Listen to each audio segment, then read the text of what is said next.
اچھے وقت میں غرور سے بچنا اور مشکل وقت میں نا امید نہ ہونا اہل دانش کی نشانی ہے۔ آخری ملاقاتیں صرف ملاقات نہیں ہوتی، ان میں بولے گئے الفاظ اور رویہ ساری زندگی پر نقش رہتے ہیں، اور یہ پہلی ملاقاتوں پر بھاری ہوتی ہیں۔ کوشش یہ کرنی چاہیے کہ آخری ملاقات سے پہلے ہمارے دل صاف ہو جائیں، اور کون سی ملاقات آخری ہو یہ تو مالک جانے۔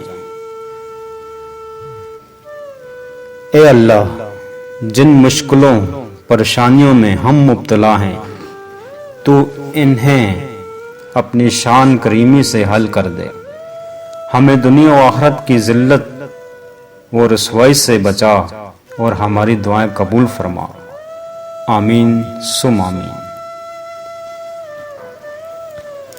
ہر علم جس کے ساتھ عقل نہ ہو وہ گمراہی ہے، اور ہر ایک عزت جس کے ساتھ دینداری کا خیال نہ ہو وہ ذلت اور خواری ہے۔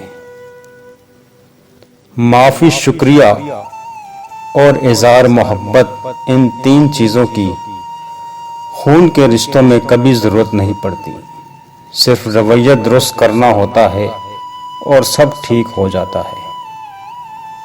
مرد کی مثال ایک دیوار کی مانند ہے اور عورت ایک بیل کی طرح ہوتی ہے۔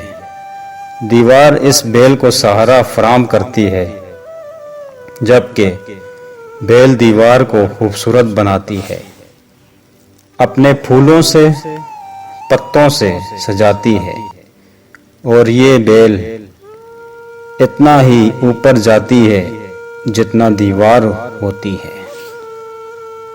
منزلیں چاہے کتنی بھی اونچی ہوں، راستے ہمیشہ پیروں کے نیچے ہوتے ہیں۔ پہلے مسلمان اسلام کے مطابق چلتے تھے اور اب اسلام کو اپنے مطابق چلاتے ہیں۔ شکر ادا کرنے کی وجہ نہیں ڈھونڈنی چاہیے، بلکہ عادت ڈالنی چاہیے، کیونکہ شکر گزار لوگوں سے اللہ بڑی محبت کرتا ہے۔